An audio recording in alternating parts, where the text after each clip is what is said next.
Hi guys, my name's Travis Maragliata from Team Buffalo Outdoors, and today we're going to go over the top 5 things you need to know for 6-Day Firearm. 6-Day Firearm starts Monday, December 6th, 2021, and it's important to know that you're handling a firearm. You're going out there. It's a tremendous opportunity to hunt the second rut. These 5 things I'm about to tell you, I feel you need to know before going out into the woods and feeling comfortable to whack that big buck and enjoy the camaraderie of your hunting club or family, whoever you hunt with. With that being said, the number one thing you need to know for 6-Day Firearm is wear your orange. I mean, this is very self-explanatory. You know, wear your vest, wear your hat. If you have a ghillie suit or those one-piece suits, which I also have, wear it. I know some people are, they'll wear their orange and they'll get to their hunting location, their spot, their stand. They're blind, especially blind, and they'll go in and they'll take their orange off. They'll take their hat off or get too hot. If you know you're going to be in a situation where you're going to have hot clothes or the weather might warm up, prepare for that where you can take your clothes off and, have your vest back on, have your hat back on. Either if it's going to be warm, wear a hat like this. It's going to be cold, wear something that's going to cover your ears like a beanie. You get one on the TBO merch shop. But like I said, wear your orange. It cannot be simple enough. Make sure you got your hat. Make sure you got your vest, so you let others know that where you're at and not to shoot towards your way.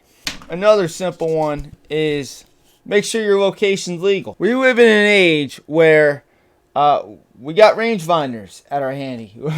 We don't have to use that old tool that rolls from one spot to the other.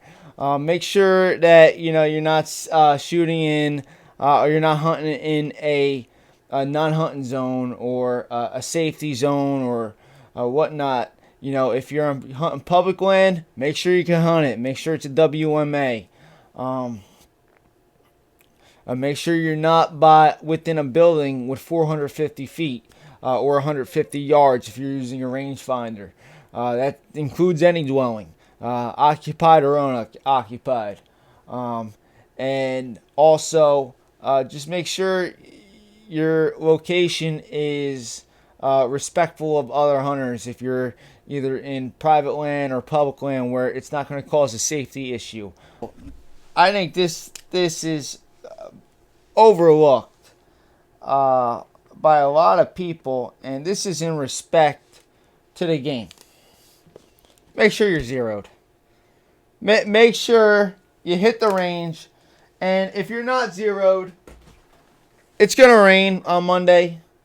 It's gonna rain, so the most optimal conditions from the weather that I checked from the weather report are Tuesday, which is the day after the front. And it's going to be very cold, 25 to 32 in the area that we hunt. And then Thursday is the day after the snow. Depending on what part of the state, those are the 2 days that I felt are the optimal days. Friday and Saturday is looking pretty decent as well. But this is just simple.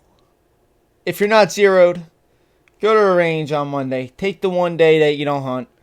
And make sure you're zeroed in before you get out there. You owe it to the animal. If you're off by 2 inches, okay, that could be the difference between a fatal shot and a non-fatal shot. And trust me, when it comes to the firearm, you're not getting as good of a blood trail as you would with a bow and arrow. Also, I want to give a quick mention is don't mix ammunition. Make sure the ammunition that you have is the right ammunition, is the best ballistic that you feel would take down the game that you're after, which is white-tailed deer.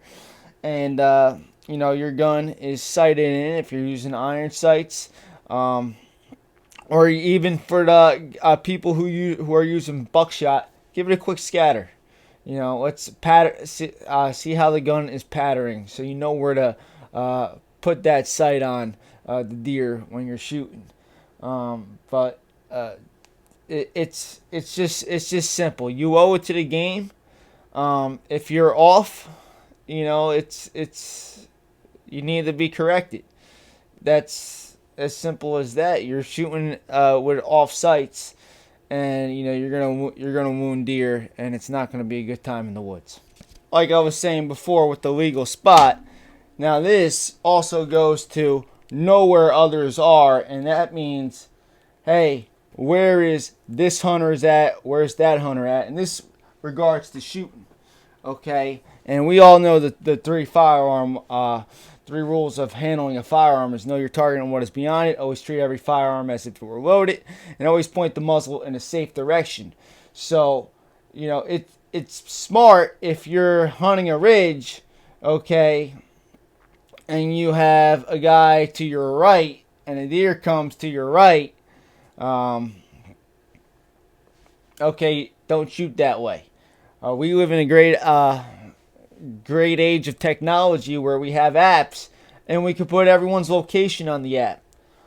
So this is regards to shooting. Be smart. This is statistically the safest sport in our country. Statistically. There is no reason for it to be an accident tomorrow. If you're hunting in a tree stand, use a harness. In the blind, make sure you're warmed up, and there's no excuse and no reason why anyone should be fired at with a firearm during 6-day firearm. Gas up and pack lunch. You see right there. Beforehand, day before you go out. Why? Well, I'm going to tell you why. It's the law. If you stop for gas with your firearm in your car, you're breaking the law. If you stop for lunch with your firearm in the car, you're breaking the law. This is just simple. I know a lot of people, especially if you belong in, I know a lot of hunters, especially if you belong in a club, they'll sit the morning, or they'll go on they'll sit the morning in their spots. They'll go to the local diner. Oh, this guy's great food, and sometimes they'll bring two or three vehicles. I'm a fan of carpooling, and then they'll plan their drive, and then they'll go on a drive the afternoon, and usually the firearm's in the vehicle. Well, the law is, and the law states, from your house to your hunting property or hunting parcel, and directly back. If you stop, you are facing 5 years in prison. That's right, 5 years in prison if you stop. Anything else that is considered illegal possession of a firearm. Okay.